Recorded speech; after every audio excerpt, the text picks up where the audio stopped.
Hey guys welcome to my mini blog. তো আজ ছিল টিচার্স ডে, তাই আমি রেডি হয়ে যাচ্ছিলাম বাসে উঠবো জন্য। তো তারপরে আমি বাসে উঠে বসেছিলাম আমার একটা বান্ধবীর জন্য, কিন্তু রেডি হয়নি। শেষমেশ আমাকে একা একাই যেতে গেল। ইসলামপুর যেতে জোড়াবটতলার মন্দির পড়ে, যেটা খুব জাগ্রত। তারপর ম্যামের বাড়ি গিয়ে দিকে আমার বান্ধবীরা বেলুন ফোলাচ্ছে ডেকোরেশনের জন্য, আর এইদিকে দুই সুন্দরী সাজুগুজু করছে। তো তারপরে আমি ডেকোরেশনটা দেখলাম, ডেকোরেশনটা সাজানো খুবই খুবই খুবই ভালো হয়েছিল। তারপর দেখি ইনি আবার এসে ডান্স শুরু করে দিয়েছে। তো তারপরে আমরা সবাই মিলে কেকটা রেডি করছিলাম, কারণ ম্যামকে কেকটা কাটতে হবে এই জন্য। তো তারপরে ম্যাম আসলো, তো এসে তারপর কেকটা কাটলো।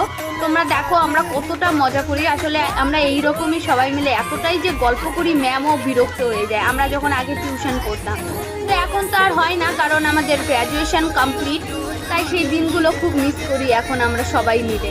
তো তারপরে আমরা সবাই মিলে ম্যামকে কেক খাইয়ে দিলাম, আর তারপরে হচ্ছে ম্যামকে আমরা সবাই মিলে গিফট দিলাম। আমরা সবাই মিলে দিয়েছিলাম হচ্ছে একটা ডিনার সেট।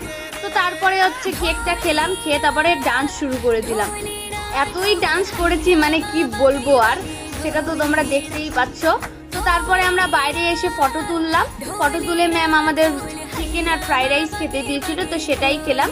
তারপরে খেয়ে দিয়ে সবাই মিলে বাড়িতে চলে আসলাম। এইদিকে আমরা দুই বান্ধবী গল্প করতে করতে তারপরে বাসে উঠে বাড়িতে আস্তে আস্তে সন্ধ্যায় লেগে গেল। Okay bye.